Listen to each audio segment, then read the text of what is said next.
First, I want to say sorry to you people for the deplorable conditions you are operating under in Parliament. This is not where media people should operate from in Parliament. Media people should operate from a better place than this. We are very sorry for the conditions you are serving us under.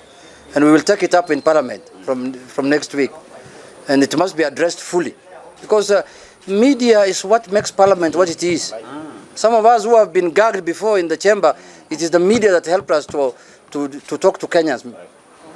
Having said that, we are here to inform you that the Speaker has made a ruling today on the issue that was the issue about the majority and the minority leadership in the House.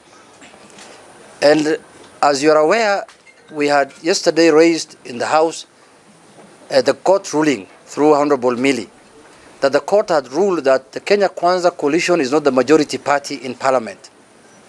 And the court categorically said majority party in Parliament is decided through the sovereign will of the people. It is only in Kenya where majority party and minority party in Parliament is decided through defections. So when you defect from one party to another, you add numbers to the other one, and without consulting the people who elected you. Secondly, the contradictions in the Speaker's rulings, I want to point them out.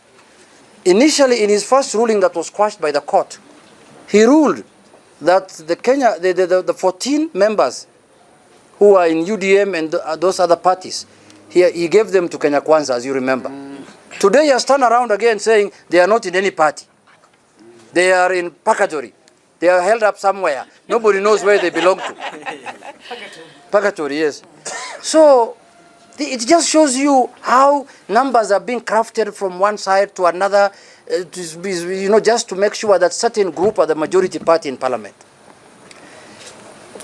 The other day he made a ruling that Jubilee Party is not part of Azimio. Today he has made a ruling that Azimio is Jubilee is part of Azimio. He has confirmed. And we have been telling him Jubilee has not left Azimio. Today he has confirmed again Jubilee is part of Azimio. Thirdly, this is another ruling that will be taken to court for quashing. Because it has all the contradictions of the Constitution. It is even worse than the one that was quashed. This one. Parliament is not court of appeal. Parliament is Parliament. We can only debate.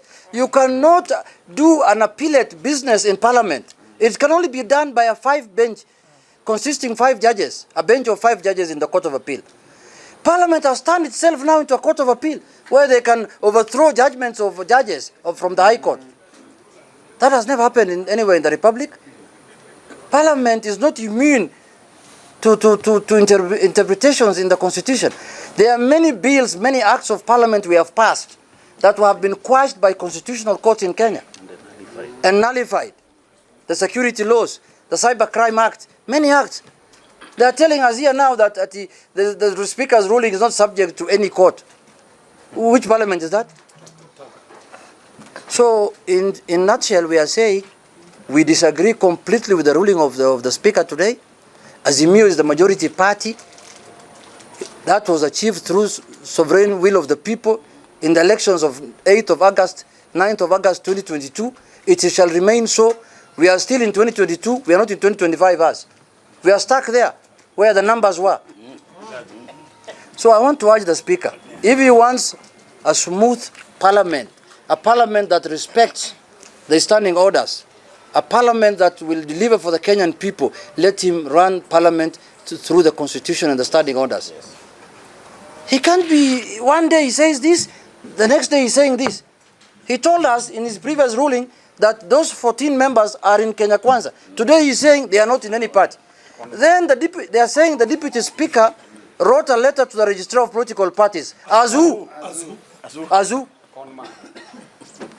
Who has given her the mandate to write to the Registrar to ask for? And these documents that they are saying the Registrar has written to them, they should take them to court. Not to Parliament. Go and tell the judges that there is new evidence we have found that the registrar is saying these people are not members of any party. You don't bring it to Parliament. Parliament is not a court. They're saying we are judicial, quasi-judicial sitting. Where? How? But let me tell you something.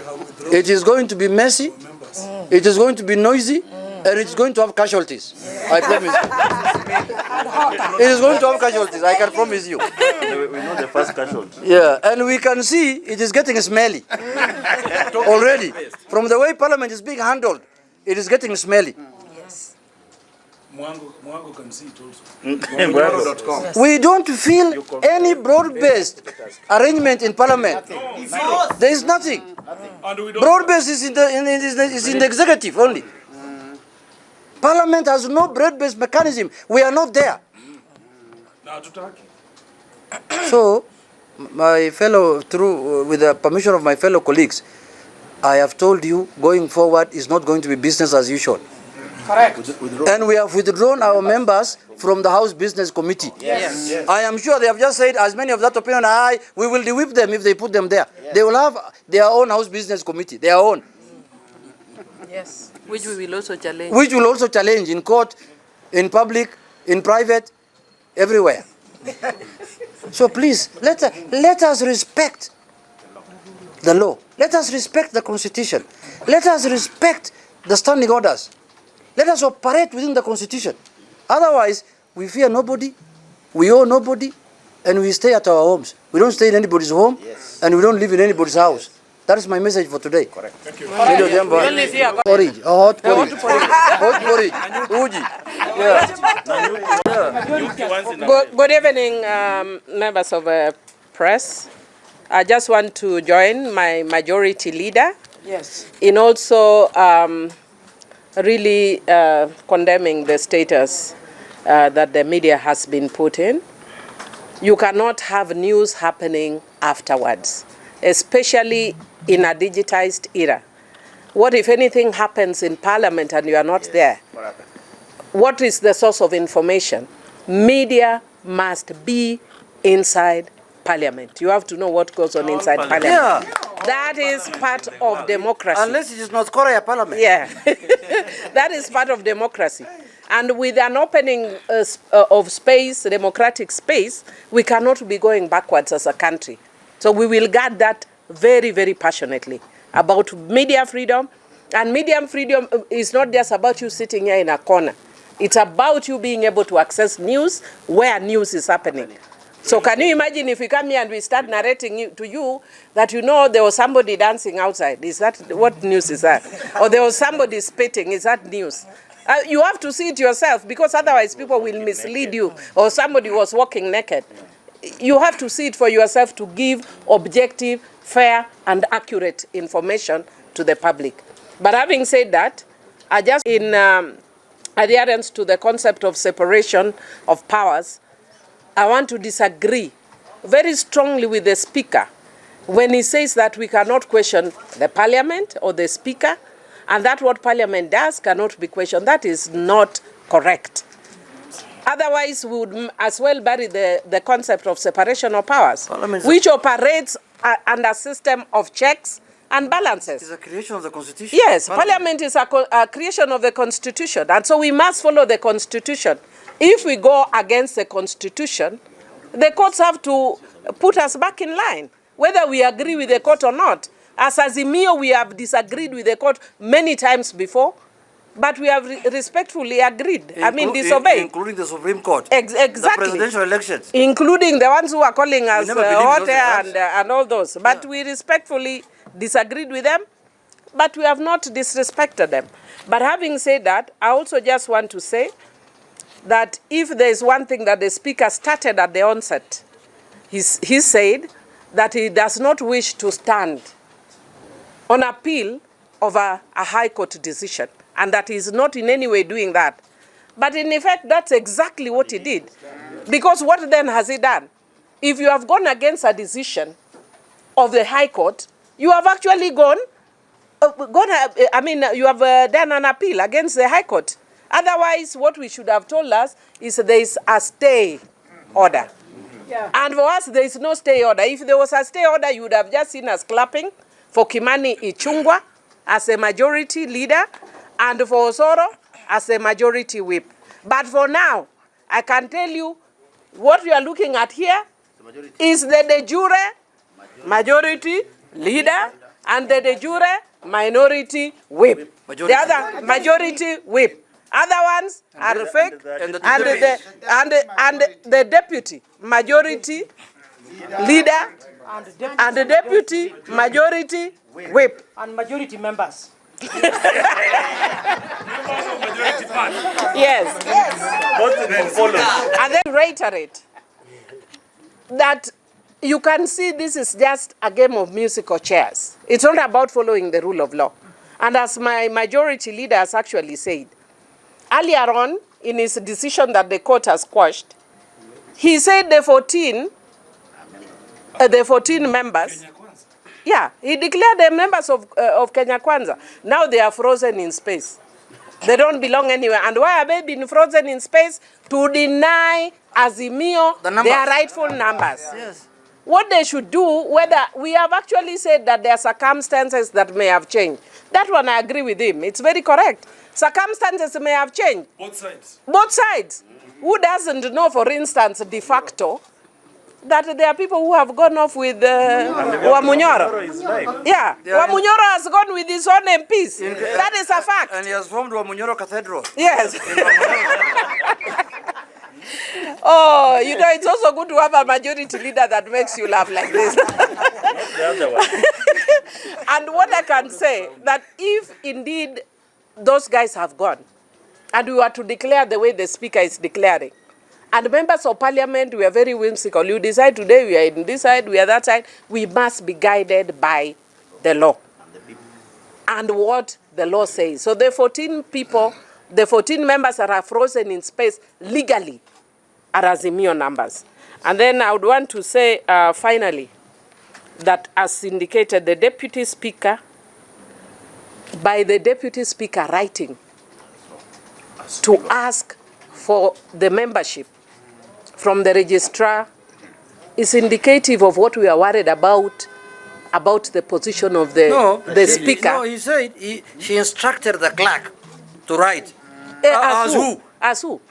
And that is what we are saying about the issue that the court has raised about biasness. Yes, biasness that the court spoke about. And I'm glad that the speaker actually noticed an anomaly.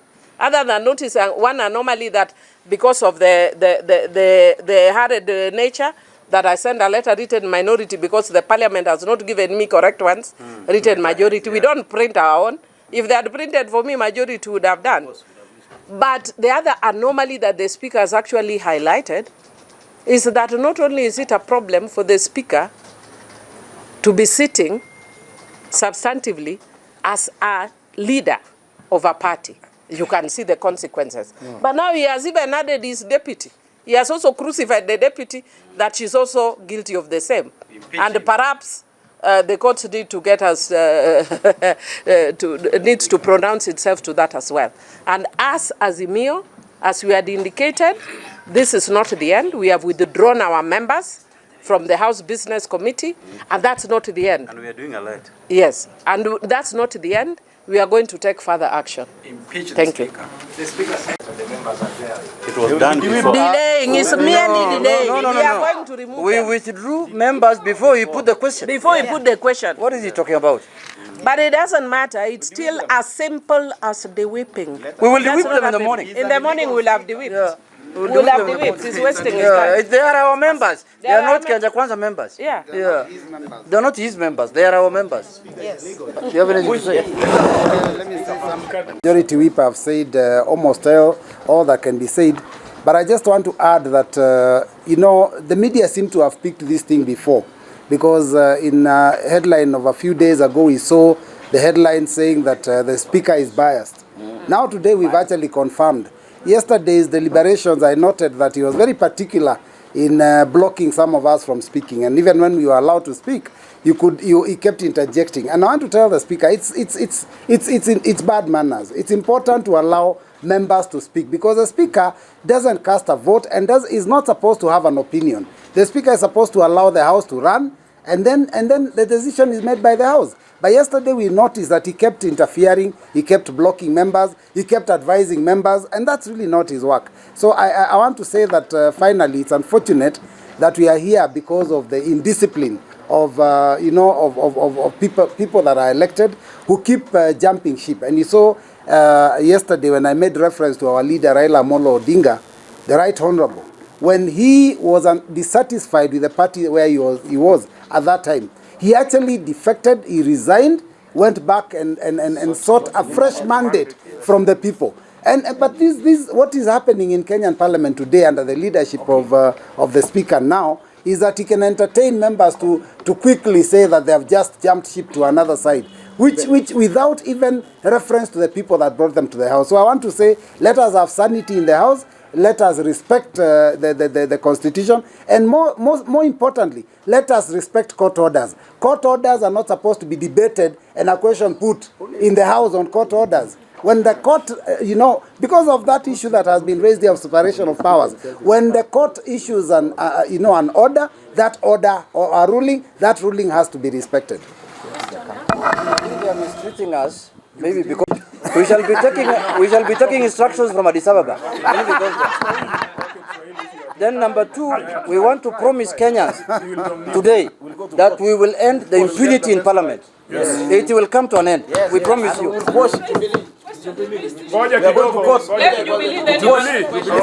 Swahili niseme ya kwamba chama cha Jubilee kiko ndani ya Azimio, na hiyo mambo tumesikia speaker akisema kwa ruling ati alipata communication kutoka kwa registrar imepitia kwa naibu wa speaker. Already kwa standing orders zetu imeprovide ya kwamba clerk ndio anafaa aandikie registrar.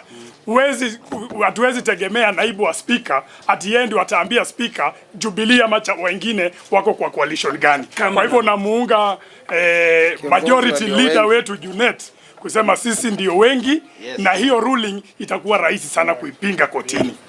Mapambano imeanza. Yes. Is leading a dead party. Thank you very much.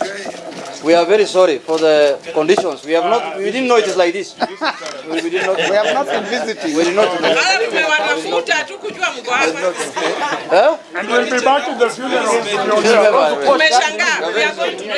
going to raise it. Yeah, we are going to raise it. We are very sorry. Mishi.